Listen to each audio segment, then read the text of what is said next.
સામે આવ્યા છે તમામ આરોપી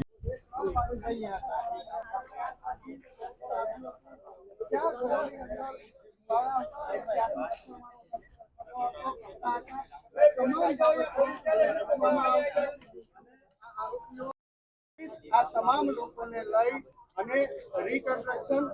માટે થઈ અને આ ગામ બહિયલ કે જ્યાં આ દુર્ઘટના બહિયલ ગામની આવેલી છે ઝેરોક્સની દુકાન હતી હિતેશ અરવિંદભાઈ પટેલની એ ઝેરોક્સની દુકાન કે જે સૌથી પહેલા આરોપીઓએ ટાર્ગેટ કરી હતી આરોપીઓએ ત્યાં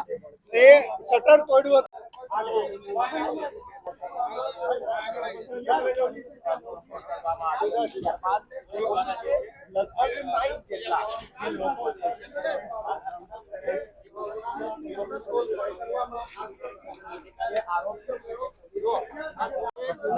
કાયદાનું ભાગ તેમને કરાયું છે અન્ય આરોપીઓ પણ આવ્યા છે એ આરોપીઓને પણ આમની સાથે જોડવામાં આવશે